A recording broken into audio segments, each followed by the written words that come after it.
Miami mercenaries, really that's the double M. Born baller, baby boy, I be above the rim. What's good, family? It's your boy Just Blaze, host of the best NBA pod in the game, Above the Rim. Keep it locked each week and join myself and a special guest as we tackle the latest rumblings in the league. If it's happening in the NBA, you know I got you covered. Make sure you subscribe on all platforms and leave that 5-star review. Let's get it. So y'all team wasn't enough, so y'all got Reggie Jackson and Morris too, huh? Morris, Joe King. No, I'm talking about. Yeah, I'm talking about. Hey, we had to reload. They got Noah? You got Noah? Yeah, we got Joe King. For real? Yeah. Oh, my God.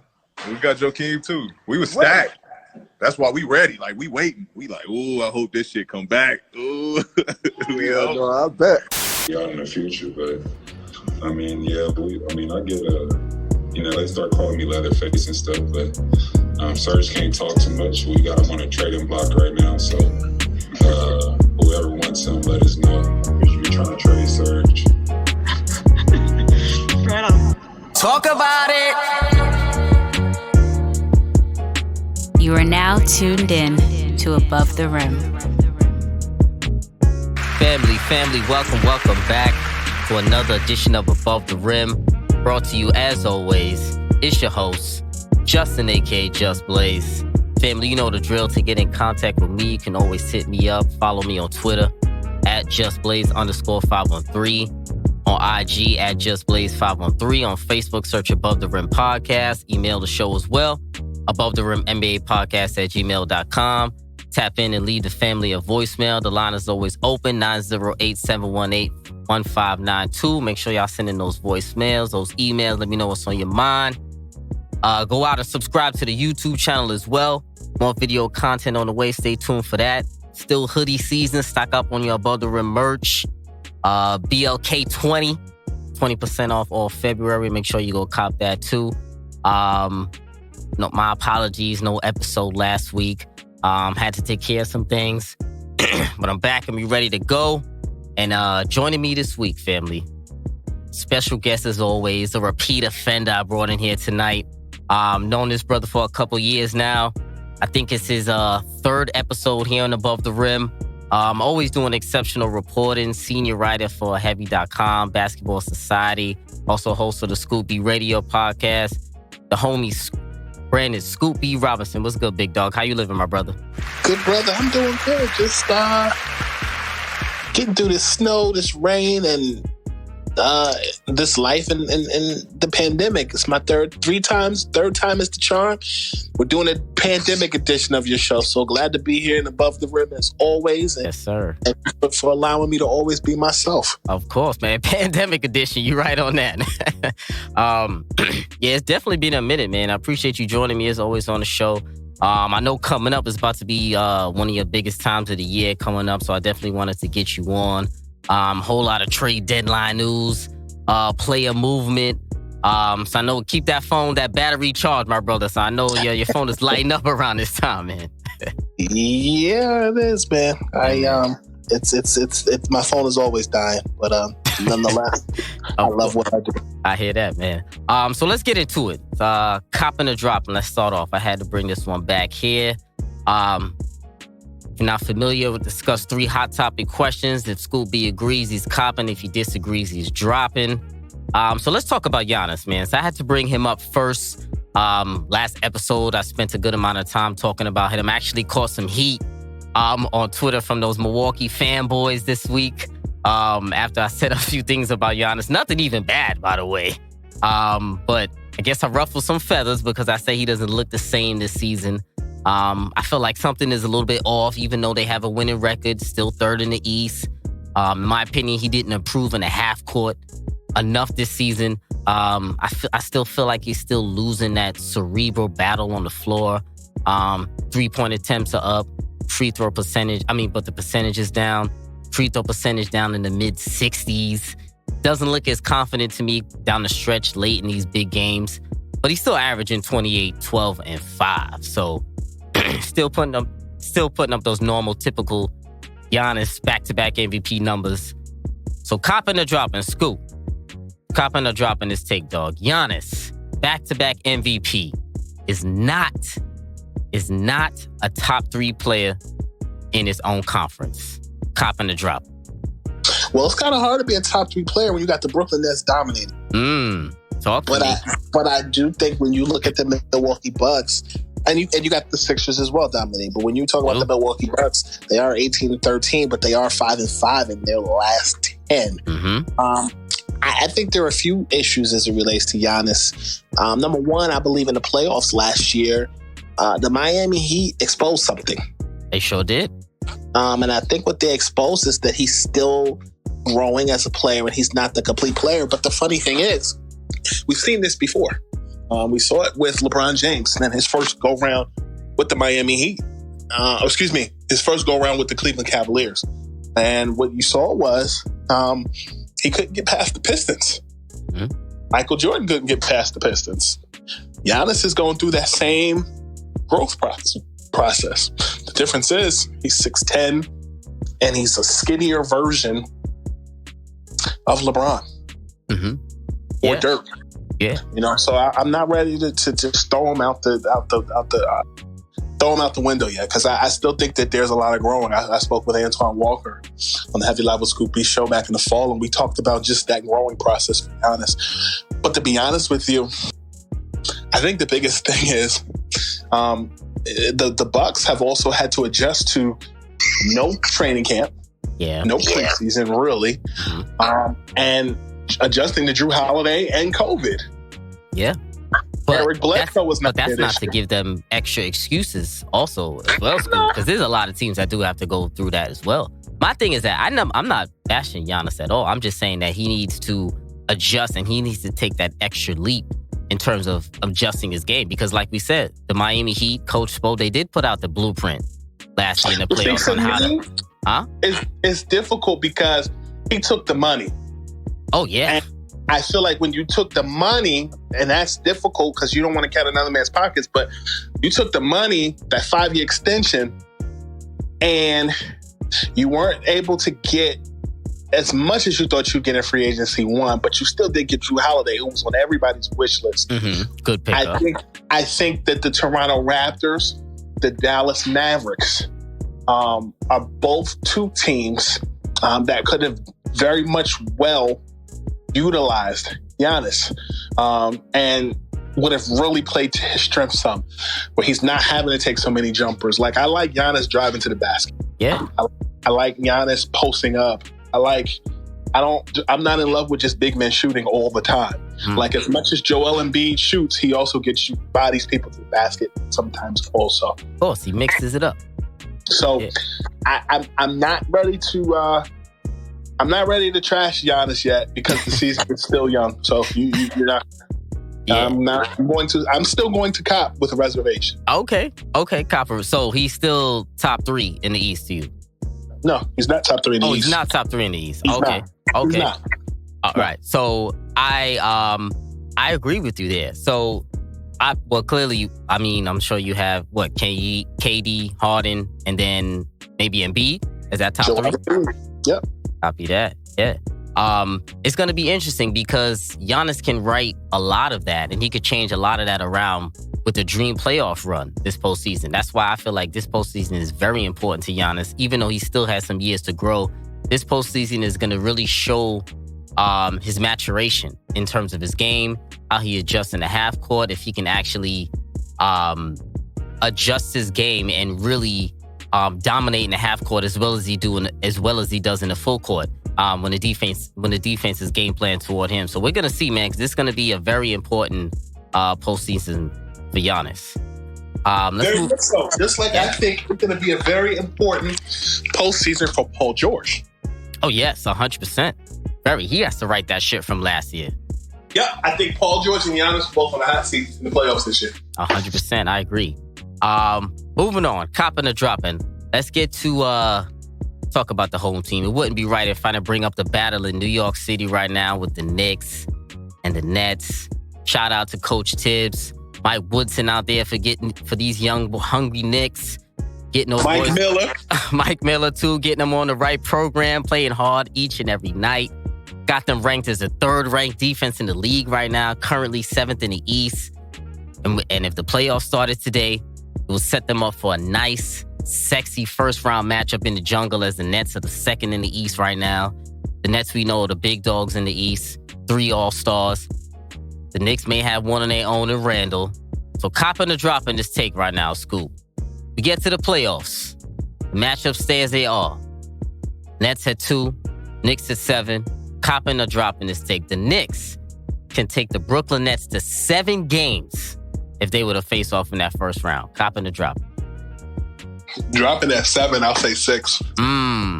Think they could go 6? I think they can go 6, not 7. Okay.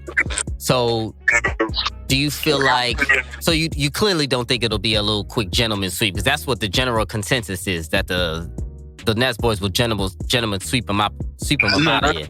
I think it would be an entertaining series. I think so too. I'm not going to bash the Knicks, and the Nets still have to win something. Yeah. They're great in the regular season. I'm not a fan of really giving the crown to an unproven team. On paper, they're a championship team, but on the court, they still got to prove. And a month ago, there was a lot of criticism. They're righting their ship. Kyrie Irving is showing up for games. KD is figuring out when he's going to come back on the court. James Harden is the old reliable at point guard. Yeah. The Nets still need a center that complements, a defensive center that complements DeAndre Jordan. He played well against the Clippers the other night, but you look in Manhattan at the Knicks, Julius Randle's playing well. I like RJ Barrett. I like the addition of Derrick Rose. Quickly, to me, is a sponge, and I like the fact that they were able to bring in Tibbs as the head coach, and the fixins like Taj Gibson and more. So I like the Knicks. At times, the Knicks were playing better defense than the Nets against other teams. Mm-hmm. Still a very young season, and I want to see them do well. I want to see both teams do well. Yeah, me too, 100%. And it would be really nice to have a nice first round playoff matchup. Going from the Barclays to MSG. And definitely got to show the Knicks some love, man. Julius Randle, I believe, is definitely an all-star, and I think it would be a crime if he didn't get an all-star spot. I feel like they should reward the Knicks. They don't have a winning record, but they are in the playoffs right now, so that is a step up. Randle's giving you 23, 11, and 5. He's shooting 41% from 3. That's amazing numbers for a guy like Julius Randle, for a guy that a lot of people gave up on after the Lakers. So I'm really excited, and actually a lot of Lick fans gave up on him last year too. A lot of them were saying get rid of Julius before the season started. So I'm happy to see him playing well. Also, RJ's playing well, averaging 16 this season. So he's been playing well. He's definitely taken a step up as well. Derrick Rose in there. They got some great culture guys. I'm glad that they brought in Derrick Rose, Taj Gibson, some culture guys. But I do wish I saw a little bit more for Mitchell Robinson this year, though. I know he's hurt right now. Clearly, he's going to be out for a little bit longer. But before he got hurt, I thought it was going to be a step up for him. But he pretty much was relegated into the same kind of role. I guess maybe Tibbs didn't want to give him an expanded role, but I thought he would be a little bit better for the Knicks. But I'm excited for them, man. I'm happy. I hope they can hold on for the duration of the season and at least 6th, 7th, or 8th seed. That would be nice to see the Knicks in the playoffs, man. It would be good. It would be a nice change. It would be cool to see. And when you look at, the NBA's Eastern Conference, the Charlotte Hornets. Mm-hmm. I think they're in 7th, right? Or 8th? They're in 8th. Yeah. The Hornets are in 8th. The Knicks are in 7th, if I'm not mistaken, at the time of this recording. Yeah, you're right. But then, the other thing is you got to continue to look at the rest of the Eastern Conference. Like, Charlotte is in 8th, the Knicks are in 7th. Mm-hmm. We haven't quite gotten to the All-Star break, but we haven't looked at the second half of the schedule. But what I'll share is the Miami Heat are a sleeping giant. Yes. They are at the time of this recording, 6.5 back from first place at 13 and 17, if I'm not mistaken. And, they're getting healthy. And you look at just their wins against the Lakers and some other teams as well. Jimmy Butler is getting into a rhythm. Bam Adebayo is getting into a rhythm. I tweeted this the other day. Looking for the tweet. But the Miami Heat are 6.5 back from first place. They're 6-4 in their last 10. Bam Adebayo is the only NBA player averaging at least 19.6 points, 9.4 rebounds, 5.5 assists, and 1 block while shooting 56.6%. One of the things that benefited Miami the most is Kendrick Nunn in the month of February, who's averaging 17.7 points, 1.4 steals on 51.3% shooting in the month of February. So, the Miami Heat, you asked me about the Knicks and the Nets, but I want to see the Knicks make it. But in the second half, I think that Miami Heat pressure is going to go up. So do the Charlotte Hornets back out, or do the Knicks back out? Like, you look at further up in the standings. You're probably going to see the Sixers there, the Nets, the Celtics, the Raptors, the Pacers. They're up there. So you look at the rest of the Eastern Conference. What slots will still be there? I want to see the Knicks still there. Can the Knicks be a 6 seed? So it would have to be maybe the Pacers will be the only team I could see dropping out of that race, because I think the Raptors are going to stay there. Yeah, I think the Raptors could go up. Yeah.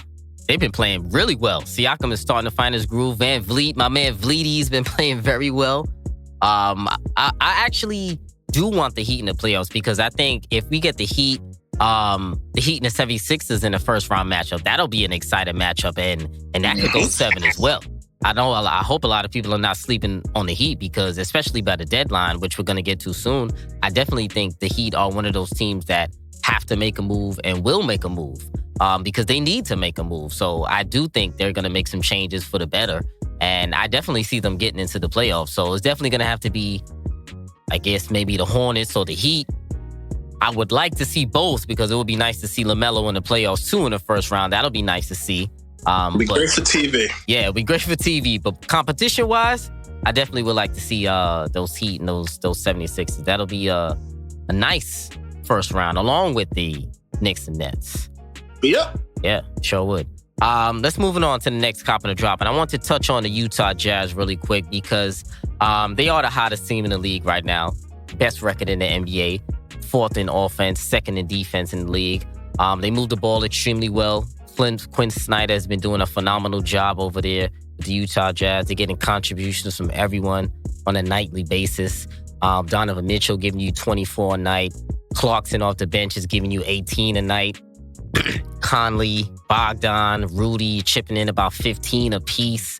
And even though they're in first, I feel like naturally there's going to be a lot of skeptics on the Utah Jazz looking at that record with a side eye, not fully believing it. I may be one of those people, who knows? I may be. But with all that being said, we know the West is going to be tight this year.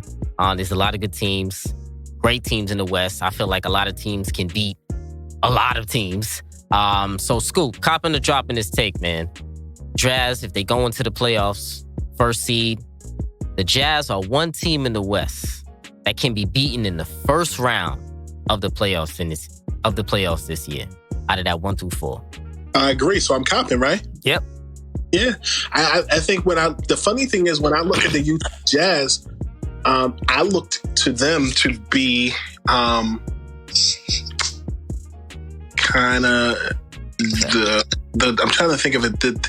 I felt like the attention that the Portland Trailblazers were getting last year, the Jazz should have got that attention. Okay. I like Donovan Mitchell.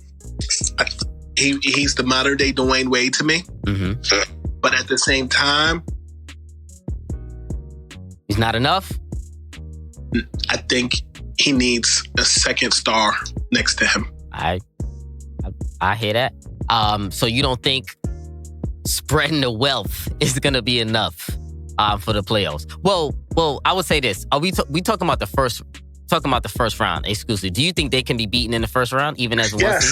Yeah, I agree. So I agree too, depending on the matchup. But if we look at those teams, basically right now, 6, 7, 8 is San Antonio, Denver, and the Warriors. Denver can beat the Jazz. Yes, definitely. Denver. We know Jokic, the Joker, eats Rudy Gobert's dinner all the time, every time they play each other. And what about the Warriors? They could give him a real scare. With that, they got to have a healthy James Wiseman, though. Oh, yeah, they would have to. They have to have a healthy James Wiseman. They do. Kevon Looney's going to have to play some big minutes, but I also feel like the Warriors are going to make a move as well going into the trade deadline, maybe to help their chances. So if they play the Jazz in that first-round matchup, the Warriors versus the Jazz in a first-round matchup, it's going to be a really interesting matchup. And I think the Warriors really could give them a run for their money. Like, really give them a big run for their money. We're on the same page, sir. We usually are. Yeah. Definitely. So it's gonna be interesting because I do remember that. What was the last 1 seed to lose? It was the Mavs, right, against the Warriors. Yeah, it was 2007, if I'm not mistaken. That was Dirk Nowitzki's MVP year. Yeah. Yes, correct. Yeah. So listen, that'll be interesting, man, for sure. Mm-hmm. Yeah. Yeah. Yes, sir. For sure. Yeah, man. So, in answer to your question, they can be beaten, but let's not take anything away from Donovan Mitchell. I was really, really impressed with his play Friday night against the Los Angeles Clippers. They didn't win the game, but his resolve, his tenacity to hit those consecutive three-point shots and get his team back in competition in that game, it stood out. But, I mean, we've seen this before. Donovan Mitchell ain't new. I like his play. I remember sitting down with Ronnie 2K from 2K a couple years ago, and he was telling me that Donovan Mitchell had the distinction of having the highest 2K rating turnover, like it basically boosted in one season. And I believe that was in his rookie season. He was one of the top guys to do that in that year. It's not been done prior. And Donovan Mitchell, to me, exemplifies somebody who maybe wasn't highly heralded like LeBron James coming out of, he went to college, he went to Louisville, but coming out of even high school, going to Brewster Academy. But I just feel like every year his game it adds something. And I joke on Twitter and say, hey, thanks Shaq. But, Donovan had that fire before, all that stuff with him and Shaq on TNT. Like, yeah. I think that was just an added the fact that did happen, that corresponds between the two of those guys. I like Donovan Mitchell. I like his game. And I want to see him be successful and a Hall of Famer.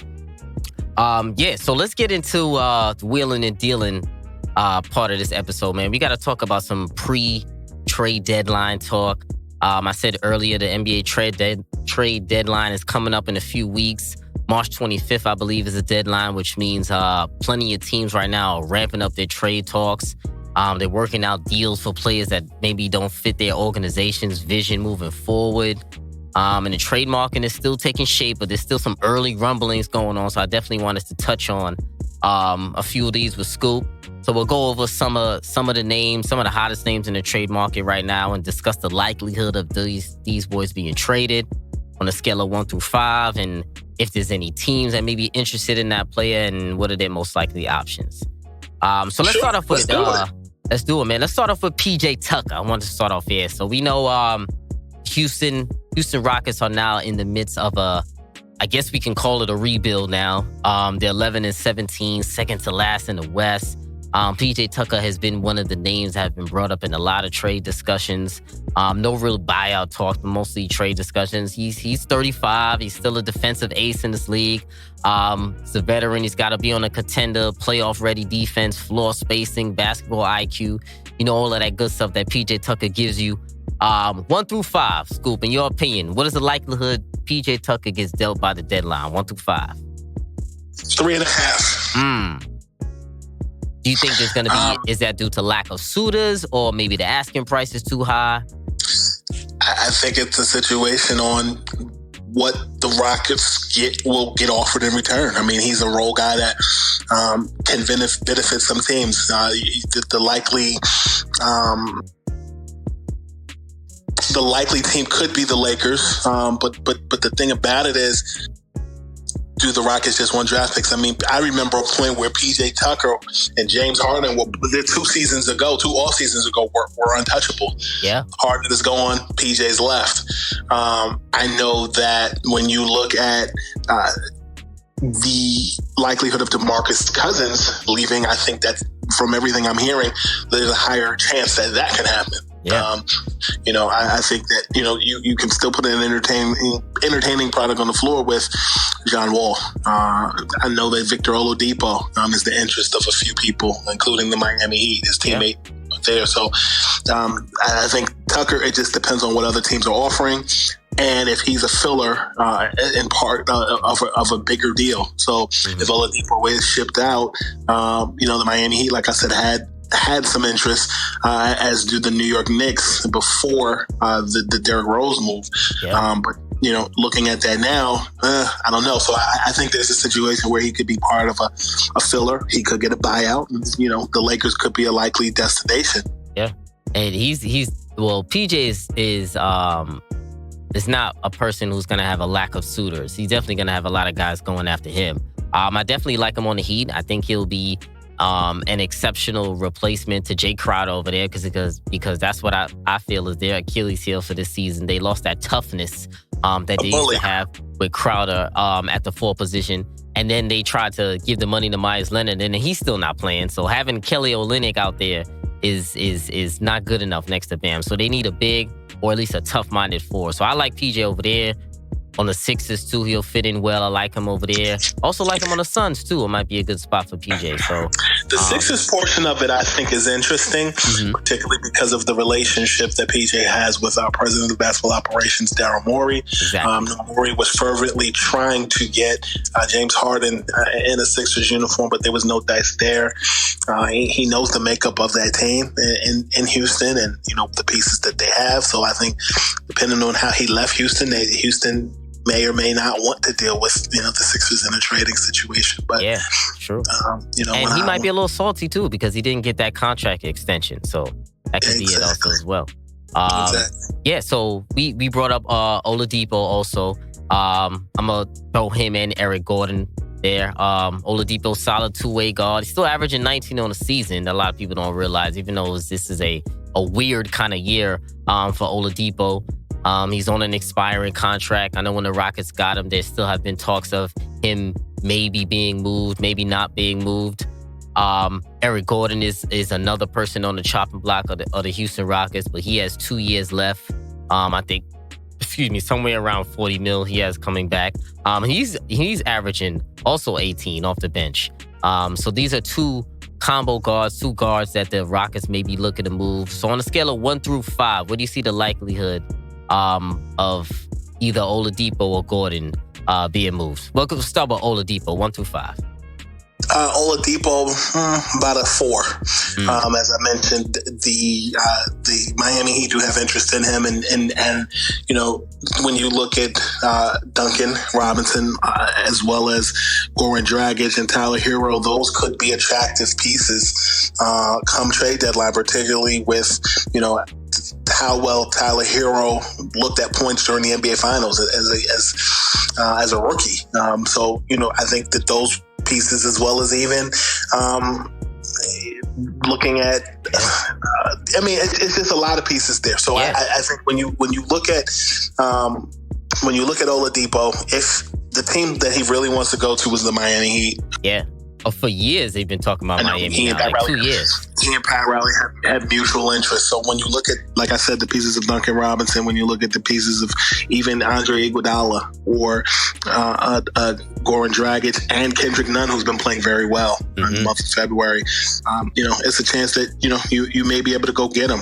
He's not happy in Houston, from everything I've heard, and Indiana, he said all the right things, but there are a lot of suitors for Oladipo in the offseason, including the Nets, as well as the Timberwolves and the Toronto Raptors as well. So I know the Raptors are looking as well to add to their pieces, but Fred VanVleet is playing very well this month for Toronto as well. And you look at Kyle Lowry, he may be on his way out. He's been a topic of conversation in front offices for a myriad of months.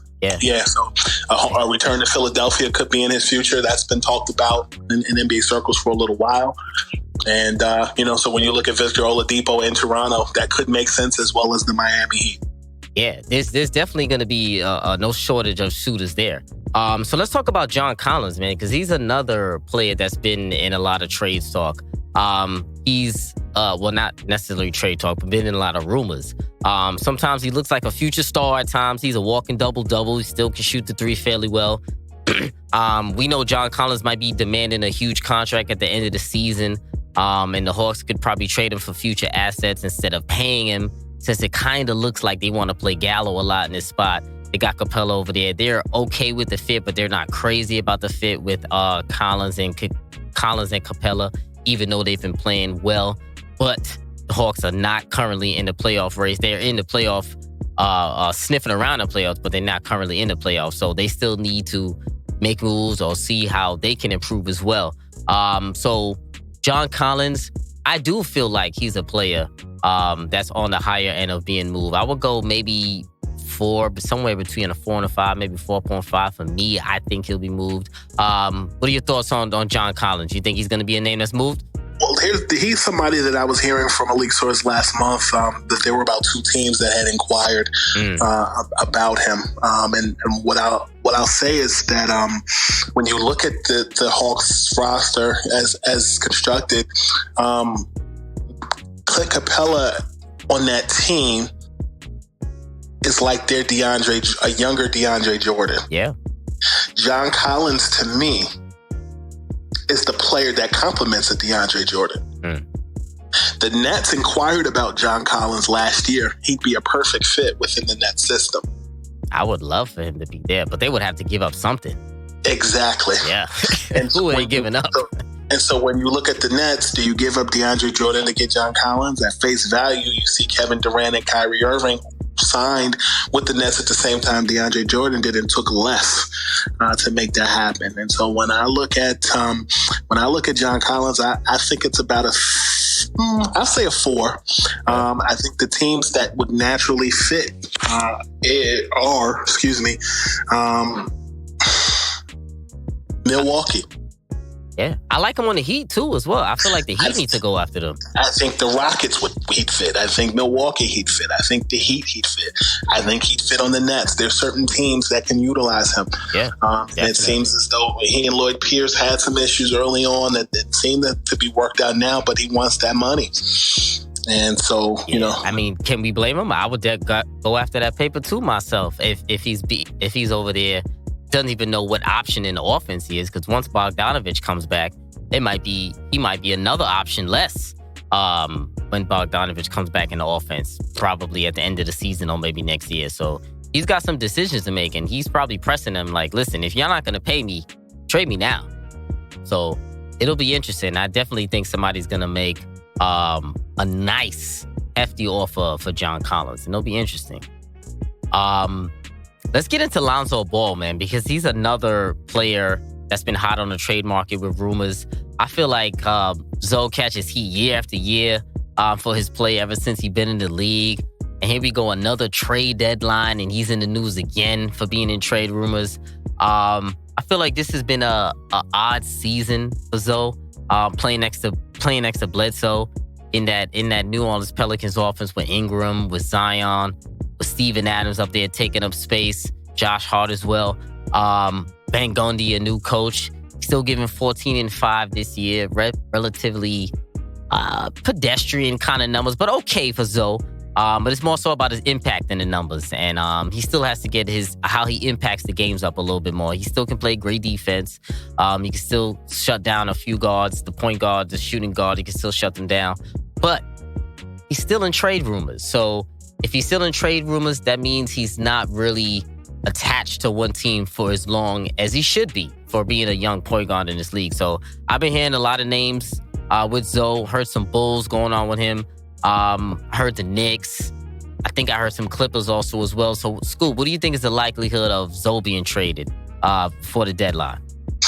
Well, if you recall last month, actually on Inauguration Day, I reported that there were a multitude of teams, including the Dallas Mavericks, the Sacramento Kings, the Miami Heat, the Golden State Warriors, who had interest, and I later followed that up a week later and said that the Chicago Bulls have actually have had increased interest in Lonzo Ball, and that essentially it would come down to what the Bulls would want to, actually deal.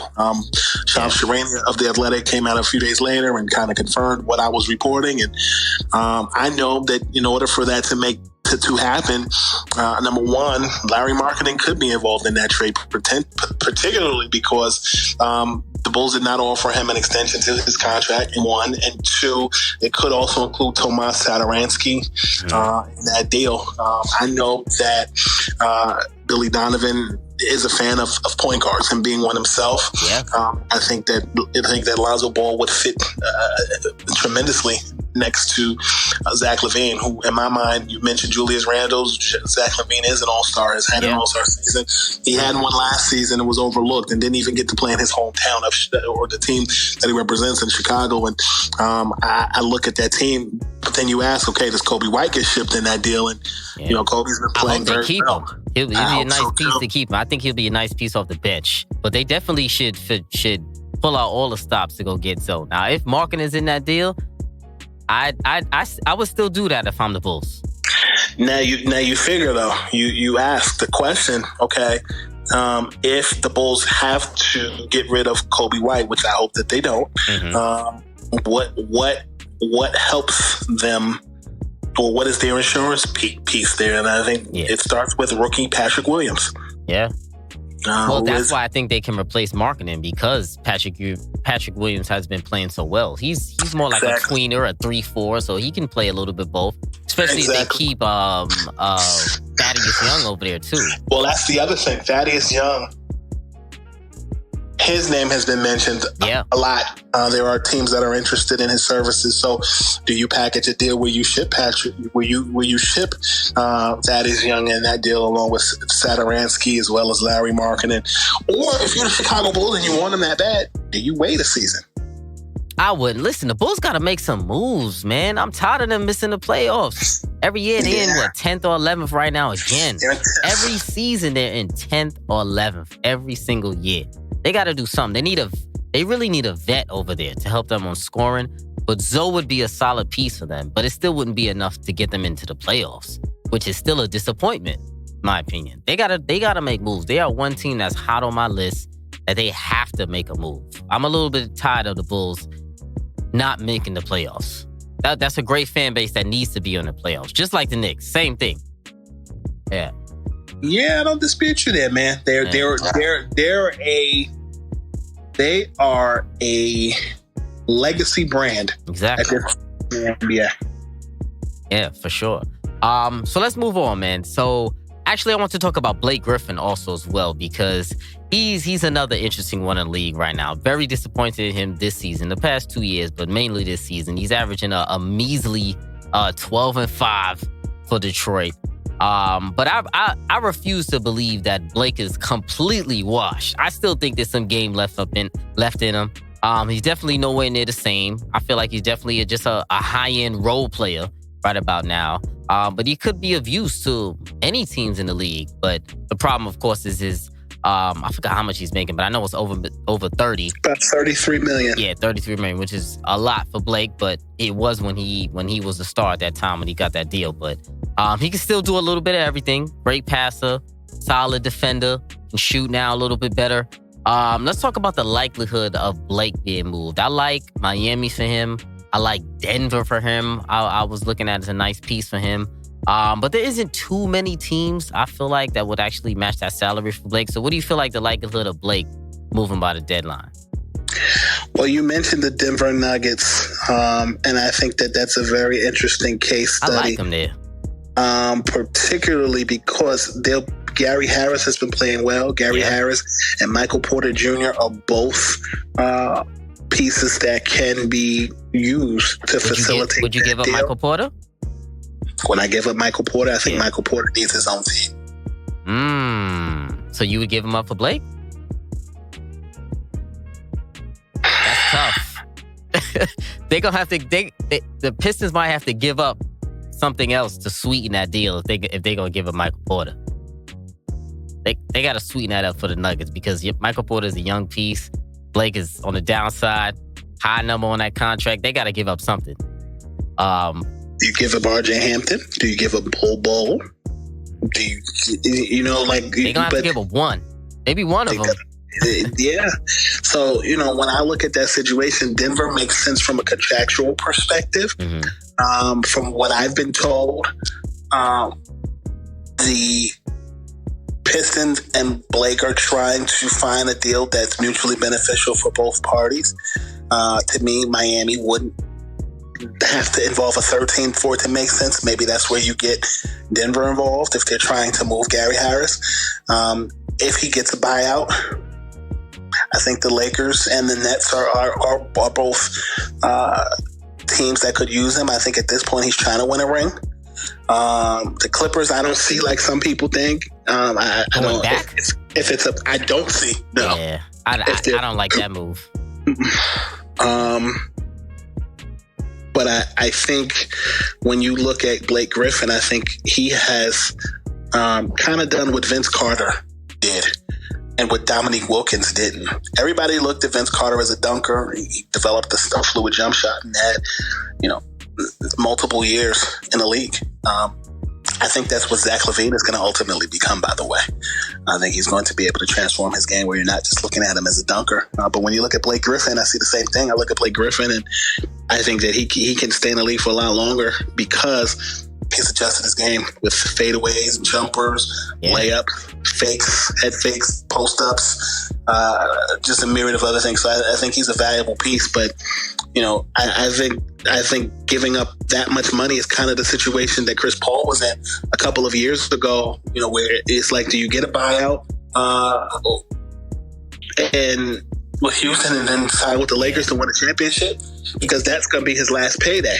Mm-hmm. I think this is definitely Blake's last big payday. After this, comparatively, yes, that's the same thing. So it's like, you let him trade you. You look at Chris Paul as the case study, and to me, the Nuggets make the most sense from personnel perspective. Yeah. Unless you're the Lakers and you want to move Kuzma, which I don't see that happening for Blake Griffin. No. Yeah, I don't see them doing that. That might be a bit much. That might be too much for the Lakers. Less is more. They might have to relax on that one. Last guy, before we get on out of here. Quick, any Boogie Cousins updates? I know I saw a lot of Lakers and Nets and Lakers talk. I saw the Heat are rumored as well. But I want to talk about that really quick before we get out. But why the Lakers? I don't really like the fit there for the Lakers. I understand they may be looking after Boogie because of the injury to AD, but he's not going to be out that long. He's going to be out a couple more weeks, probably until a little bit after the All-Star break. They can right the ship in between that time while he's gone. I don't like the fit there with Boogie Cousins, with Gasol, and then having Montrez as well. I feel like they get a little bit slower, definitely get bigger, get a little bit slower. And then when AD comes back, what's the point of having Cousins there? To just ride the bench? I don't understand that to me. So I don't really like that. Boogie's 30. He did not appear in a single game for them last year after tearing his ACL in an off-season pickup game. I reported over the weekend, someone in the know shared with me that they felt as though his return to the Lakers makes too much sense.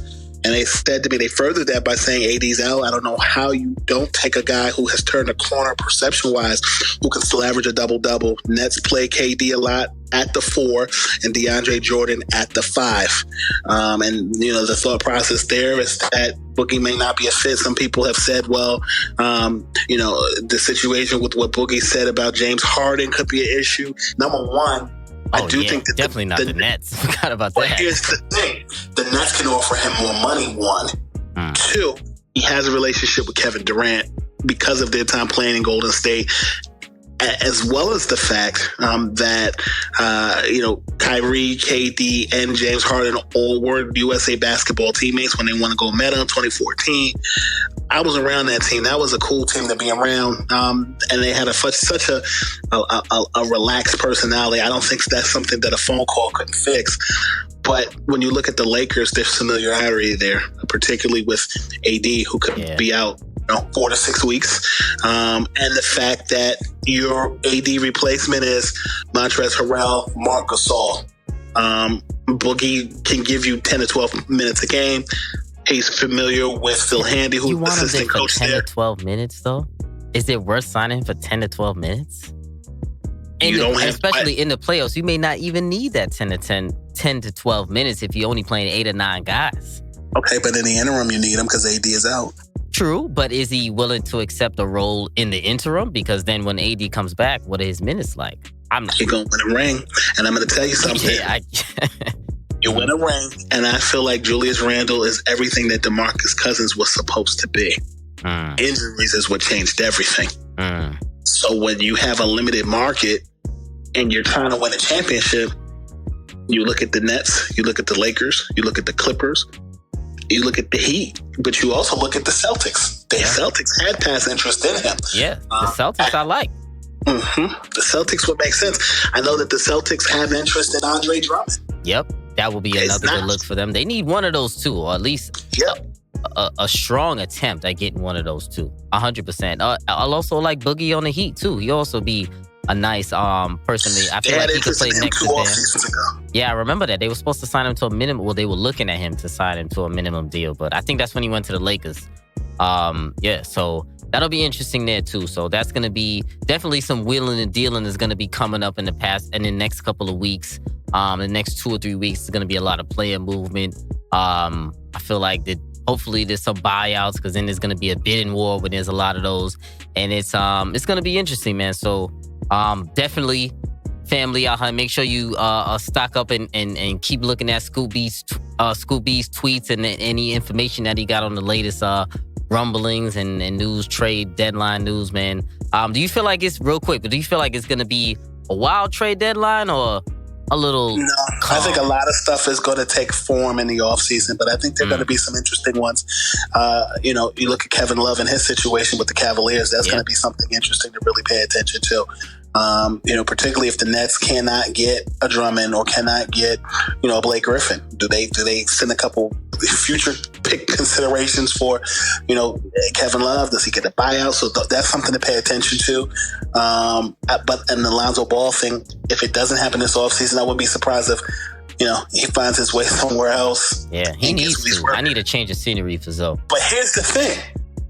Since trade rumors began, he and Zion Williamson have been playing well. Yes, way better, actually. Way better. They've got a nice cohesion, a nice little chemistry, especially in that game too. What was that Sunday against the Celtics, right? Wait, that was yesterday. He played well, man. In the month of February, he's been playing really well. But maybe he's playing well to get traded. Could be that too. Exactly. Increase that value. That'll be nice too. I want to see a change of scenery, but I wouldn't even mind him in New York. That'll be interesting, even though we got a couple of guards now, but it'll be interesting. But Scoop, man, my brother, I appreciate you joining me once again for another episode of Above the Rim. It's always love when you pull through. I appreciate you, my brother. Thank you for the opportunity to be myself. I appreciate you too, good brother. Of course, man. So family, that's episode 144, and we out.